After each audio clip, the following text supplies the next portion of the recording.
ये हमारे लिए काफ़ी हमारा एक इंटरेस्टिंग लेक्चर रहने वाला है। इसमें हम बहुत सारे कंपैरिजंस के बारे में पढ़ेंगे, जिसमें कि लोगों को जनरली कन्फ्यूजन होता है। तो इसकी हम स्टार्टिंग करते हैं।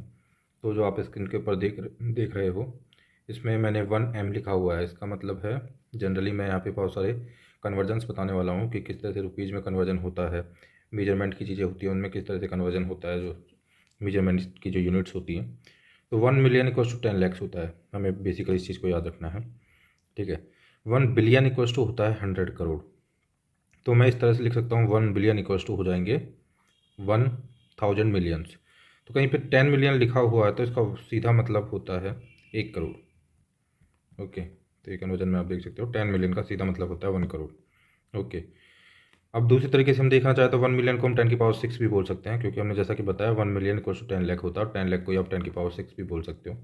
ओके, एंड फर्दर यदि हम मूव करें तो 1 बिलियन जो होता है वो 10 की पावर 9 हो जाएगा, क्योंकि जबकि हमने यहाँ पे देखा 1 बिलियन इक्वल्स टू 1000 मिलियन है, और जो 1000 मिलियन है उसमें जो ये मिलियन है ये 10 की पावर 6 है, तो बिलियन हो जाएगा 10 की पावर 9। एक बार दोबारा से मैं इसको बता देता हूँ पूरा।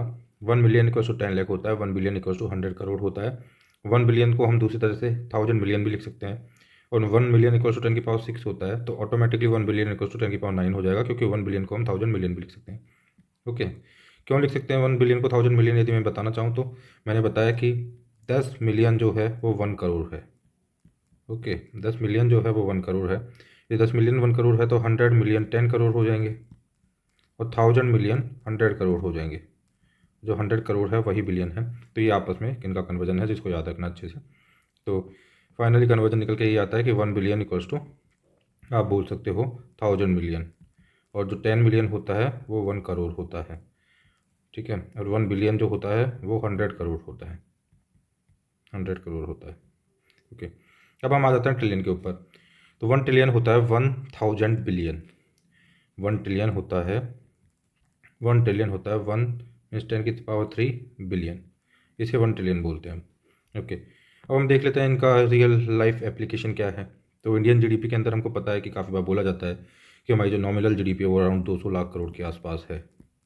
ओके, 200 लाख करोड़ है, नॉमिनल जीडीपी बोला जाता है। रियल जीडीपी अभी कहीं समवेयर लाइक 135 टू 140 करोड़ के अराउंड चल रही है। 135 ही आ गई थी श्रिंक होके 147 से पिछले साल। अभी देखेंगे इस बार हम कितनी रहती है। तो 135 करोड़ कोविड की वजह से हो गई थी हमारी रियल जीडीपी, और नॉमिनल जीडीपी हमारी वो 200 लाख करोड़ के अराउंड चल रही है अभी। और अब हम देखते हैं कि काफ़ी बार बोला जाता है कि इंडिया की जो जीडीपी है वो $2.7 ट्रिलियन है। बोला जाता है ना कि अमेरिका की जो जीडीपी है वो इतना है, इंडिया की इतनी है। तो इसको हम किस तरह से रुपीज़ के अंदर कन्वर्ट करें, ठीक है। $2.7 ट्रिलियन का मतलब क्या है, क्या सिग्निफिकेंस है इसका, किस तरह से रुपीज़ में 200 लाख करोड़ में कन्वर्ट होता है, 200 लाख करोड़ का मतलब क्या है, इन सब चीज़ों को हम थोड़ा देखने की यहाँ पे कोशिश करते हैं। तो जैसा कि मैंने आपको बताया था कि 1 ट्रिलियन डॉलर जो, तो 1 ट्रिलियन का मतलब होता है 1000 बिलियन। मैंने आपको ऊपर ही बता दिया इसके बारे में। तो इससे निकल के आता है कि 2.7 ट्रिलियन डॉलर को मैं लिख सकता हूँ 2.7 ट्रिलियन की जगह मैंने 1000 बिलियन लिख दिया, फिर डॉलर लिख दिया। तो लिख सकता हूँ उसको मैं 2770 बिलियन, फिर मैंने डॉलर लिख दिया। अब 1 बिलियन का मुझे पता था कि 100 करोड़ होता है, मैंने ऊपर ही आपको बता दिया है। तो इसमें 2700 100 करोड़, और मैंने एक्सचेंज रेट लगभग मान लिया है डॉलर की, वो मान लिया मैंने 75 रुपीज़ के अराउंड। ओके, तो मैंने इसको 75 लिख दिया यहाँ पे। तो ये पे ये जब इसको मल्टीप्लाई आप पूरा करोगे तो निकल के आएगा, इनको मल्टीप्लाई करने पे, ठीक है। और देखो 2770 को 75 से यदि आप मल्टीप्लाई करते हो तो अराउंड निकल के आता है ये आपका 200 लाख के आसपास।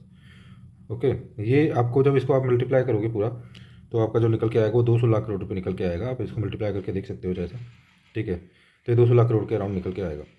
ओके, तो इसको 200 लाख करोड़ को मैं एक कन्वर्जन और बता रहा हूँ। 1 लाख करोड़ को, 1 लाख करोड़ को हम सीधा डायरेक्टली लिख सकते हैं 1 ट्रिलियन। 1 लाख करोड़ को हम सीधा डायरेक्टली लिख सकते हैं 1 ट्रिलियन। कैसे लिख सकते हैं मैं बता देता हूँ। मैंने बोला 1 ट्रिलियन इक्वल्स टू 1000 बिलियन, और 1000 × बिलियन को मैं लिख सकता हूँ 100 करोड़। तो जब 100 करोड़ इंटू 1000 किया जाएगा तो निकल के आएगा 1 लाख करोड़। तो 1 ट्रिलियन को आप सीधा लिख सकते हो 1 लाख करोड़। तो मैं इसको सीधा 200 ट्रिलियन भी बोल सकता हूँ। तब इंडिया की जीडीपी को हम कितने तरीके से बोल सकते हैं वो मैं बता दूँ, कितने तरीके से हम इसको लिख सकते हैं। तो इंडिया की जो जीडीपी है उसको लिखने का हमारा जो तरीका होगा, इसको हम 2.7 ट्रिलियन डॉलर भी लिख सकते हैं। ओके, इसको हम 200 लाख करोड़ भी लिख सकते हैं, ये नॉमिनल जीडीपी है ध्यान रखना है। तो इसी को हम 200 ट्रिलियन भी लिख सकते हैं। ट्रिलियन का मतलब अपने आप में 1 लाख करोड़ है। 1 trillion equals to 1 lakh crore. Okay, क्यों है 1,00,000 करोड़? क्योंकि 1 ट्रिलियन इक्वल्स टू 100 बिलियन, और बिलियन मैंने बताया तो 1000 बिलियन, और बिलियन मैंने बताया था 100 करोड़। तो 100 करोड़ को 1000 बार आप मल्टीप्लाई करोगे तो निकल के आएगा 1,00,000 करोड़। ओके, तो ये चीज़ आपको ध्यान रखनी है। अब इसी के भी यहाँ पे हम थोड़ा और फर्दर इसके रियल लाइफ एप्लीकेशन देख लेते हैं। जब हमने एक कन्वर्जन देख ही लिया है तो इसका रियल लाइफ एप्लीकेशन और हम थोड़ा आगे देख लेते हैं।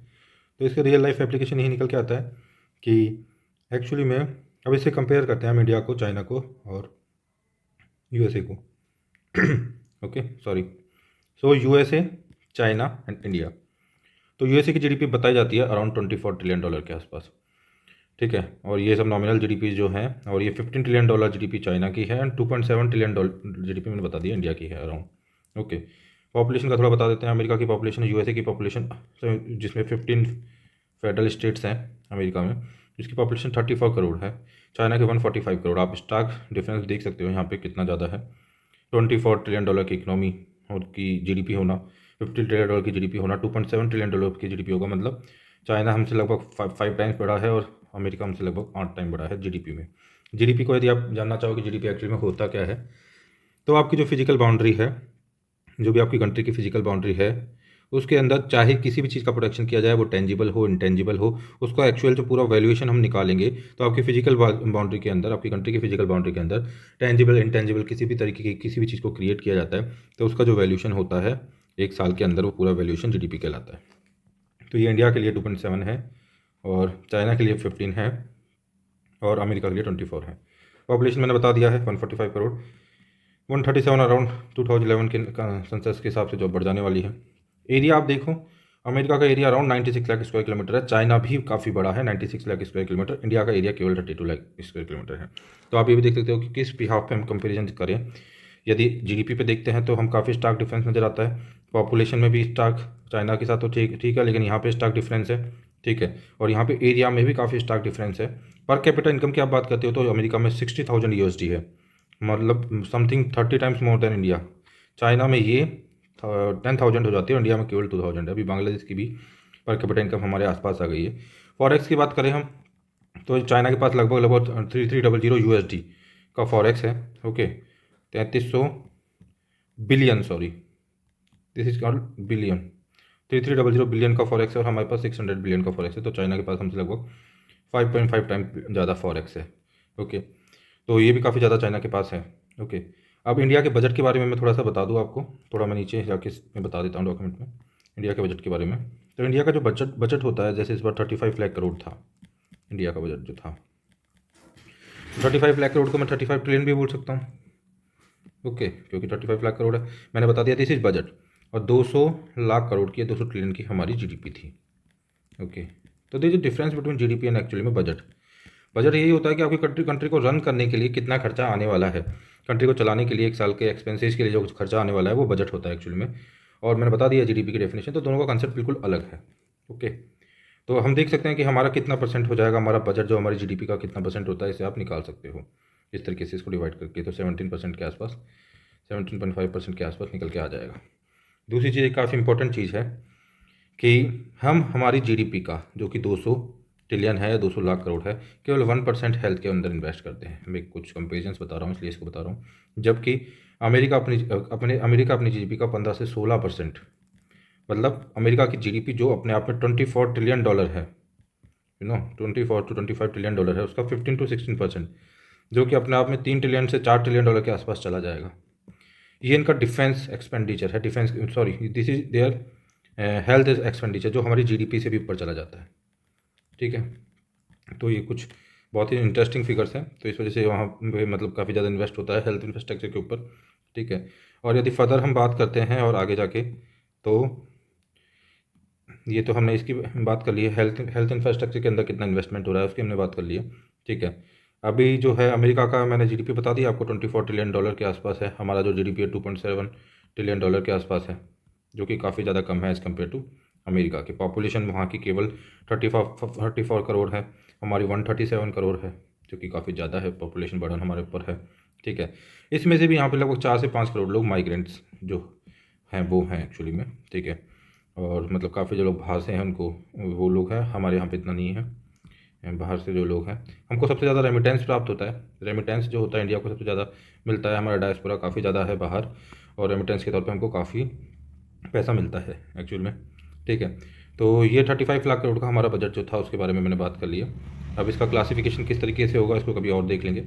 तो ये सब कुछ ये कंपेरिजन्स थे, ये इन सब चीज़ों का पता होना कि बिलियन कितना है, ट्रिलियन कितना है, मिलियन कितना है, 1 लाख करोड़ का मतलब क्या होता है। ठीक है, जीडीपी क्या है, 1 लाख करोड़ से क्या रेफरेंस यहाँ पे निकलता है। 100 करोड़ को जब आप 1000 टाइम मल्टीप्लाई करते हो तो 1 लाख करोड़ निकल के आता है। ठीक है, तो इन सब चीज़ों का सिग्निफिकेंस, क्योंकि जब भी कोई स्कीम आती है, जैसे अभी हम पीएम किसान की बात करें, तो उसमें बोला जाता है कि अराउंड उसका जो बजट होता है वो 70,000 करोड़ के आसपास होता है, 70,000 करोड़ के आसपास होता है। तो ये इसको मैं कितना लिख सकता हूँ, देखो 75,000 करोड़ को मैं कितना लिख सकता हूँ यदि मैं लिखना चाहूँ तो 75,000 करोड़, इसका बजट तो 70,000 होता है, थोड़ा मैं इजी करने के लिए 75,000 ले लेता हूँ। तो इसको मैं कितना लिख सकता हूँ, यू नो कि 1 trillion, 1 billion dollar, 1 billion equals to directly 100 crore हो गया आपका। ओके, और 1 ट्रिलियन इक्वल्स टू आपका 1 बिलियन डॉलर का मतलब हो गया सीधा, इसको 75 से मल्टीप्लाई कर दो तो 7500 करोड़। तो आपका जो मैं बोल सकता हूँ कि 75,000 करोड़ जो है उसको मैं दूसरी तरह से लिख सकता हूँ 10 बिलियन के अराउंड में, 10 बिलियन डॉलर के अराउंड। काफ़ी बार आपने कंसेप्ट पढ़ा होगा यूनिकॉर्न कंपनीज का, क्योंकि बहुत सारे स्टार्टअप्स हैं, बहुत सारे स्टार्टअप्स हैं यूनिकॉर्न होते जा रहे हैं। तो यूनिकॉर्न होने का मतलब होता है कि उनका जो वैल्यूएशन है वो क्रॉस कर गया है 1 बिलियन डॉलर को, मतलब 7500 को जब क्रॉस कर जाता है तो उसको यूनिकॉर्न कंपनी बोलते हैं, क्योंकि बहुत सारी यूनिकॉर्न कंपनी इसका टैग अचीव कर रहे हैं। अभी हम देख रहे होंगे कि बहुत सारा कि जैसे किसका कितना वेल्थ वगैरह है, तो बहुत सारी बड़ी बड़ी कंपनीज है जैसे मार्क जकरबर्ग वगैरह। ठीक है, तो उसके अलावा जो काफ़ी पहले नंबर के पैसे वाले, तो अब अराउंड अभी जो पैसा इंडिविजुअल के पास जा रहा है, जो अप्रॉक्सीमेट में जो सबसे ज़्यादा हाईएस्ट जा रहा है वो 200 बिलियन डॉलर के आसपास जा रहा है।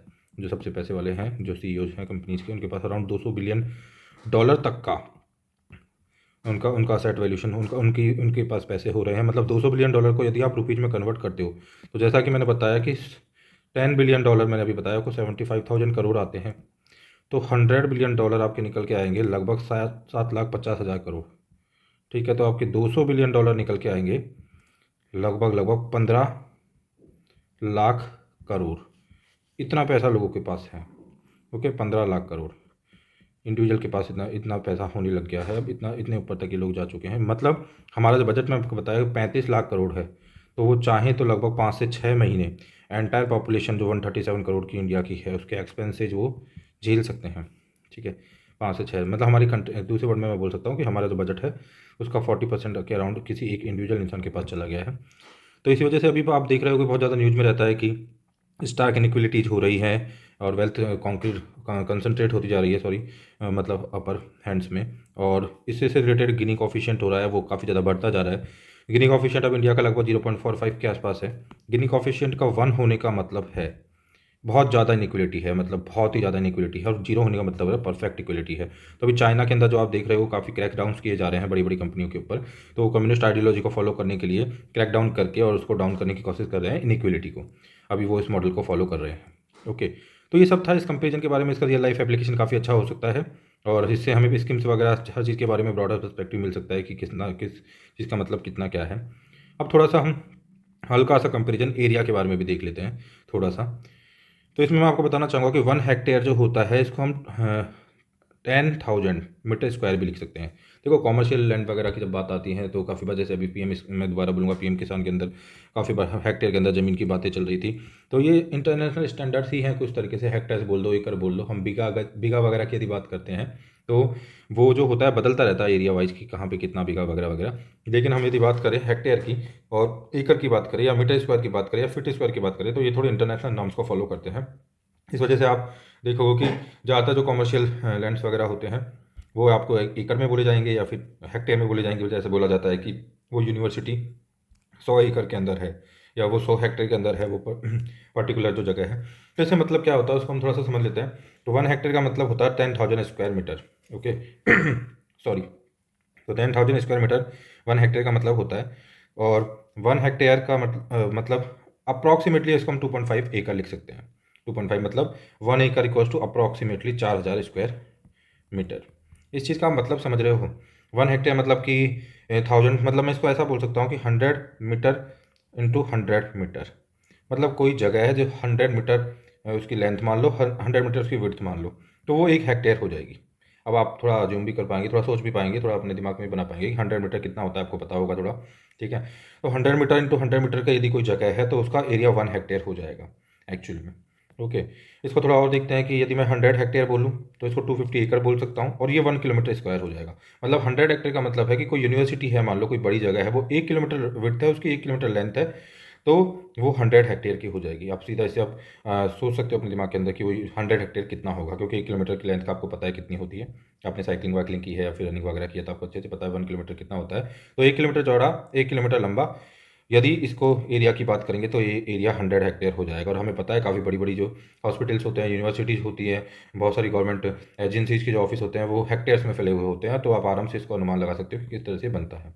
तो 100 हेक्टेयर ये बन जाता है। तो क्योंकि मतलब कन्वर्जन आप आराम से कर सकते हो, तो मैंने इसमें यहाँ पे ये बताया कि 1 हेक्टेयर इक्वल टू 2.5 मीटर, 2.5 एकड़, और 1 hectare equal to 10,000 metre square भी बोल सकते हैं। ये स्टैंडर्ड है।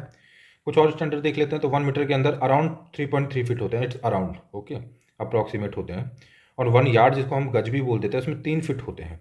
ओके, तो इसमें हम ये देख सकते हैं कि कहीं पे बात की जाए कि इसके हिसाब बिहाफ में हम निकाल सकते हैं कि यदि हम 1 स्क्वायर यार्ड की यदि हम बात करेंगे तो वो हो जाएगा 9 स्क्वायर फीट। 1 स्क्वायर यार्ड की हम बात करेंगे तो वो हो जाएगा 9 स्क्वायर फीट। और यदि फिर इसको हम 100 स्क्वायर यार्ड की बात करते हैं तो 900 स्क्वायर फीट हो जाएगा। तो काफ़ी जगह जो लैंड एक्विजिशन वगैरह होता है, ज़मीन वगैरह ली जाती है, वो स्क्वायर फीट में ली जाती है। काफ़ी जगह वह गज के अंदर ली जाती है, काफ़ी जगह स्क्वायर मीटर के अंदर ली जाती है, और रेटें अलग अलग होती हैं। पर स्क्वायर मीटर की रेट अलग होती है, पर स्क्वायर फीट की रेट अलग होती है, पर स्क्वायर यार्ड की रेट अलग होती है, गज की रेट अलग होती है। तो उस हिसाब से आप यहाँ पे कन्वर्जन कर आप देख सकते हो कि यदि कोई 100 गज या 100 स्क्वायर यार्ड का यदि कोई प्लॉट वगैरह है तो उसका मतलब है 900 स्क्वायर फीट का है। 900 स्क्वायर फीट को आप दूसरी तरह से कैसे समझ सकते हो कि अराउंड आप बोल सकते हो कि वो 45 मीटर तो उसकी विड्थ, आप उसकी विड्थ मान लो या लेंथ मान लो, और 20 मीटर जो है आप उसकी आप मान सकते हो 20 फीट जो है उसकी विड्थ मान लो, तो उसको हो जाएगा 900 स्क्वायर फीट। तो आप आराम से इसको अप्रोक्सीमेटली कैलकुलेट कर सकते हो। तो मुझे लगता है कि ये कंपेरिजन जो होते हैं जनरली सबको पता होने चाहिए, थोड़ा इससे बेनिफिट होता है, आपका एक पर्सपेक्टिव बनता है, सोचने का एक नज़रिया बनता है, आप काफ़ी आसानी से चीज़ों को देख पाते हो, और थोड़ा सा फिगर्स, फैक्ट्स एंड फिगर्स के बारे में नॉलेज होती है, तो कंपेरिजन भी काफ़ी बेटर हो जाते हैं। जैसे हमने यूएसए चाइना और अमेरिका में, यूएसए चाइना और इंडिया में जब कंपेरिजन किया तो हमको पता चला कि किस तरह से चीज़ें डिफरेंट है। तो अब इसको हम यहीं पे ख़त्म करते हैं। Okay, thank you.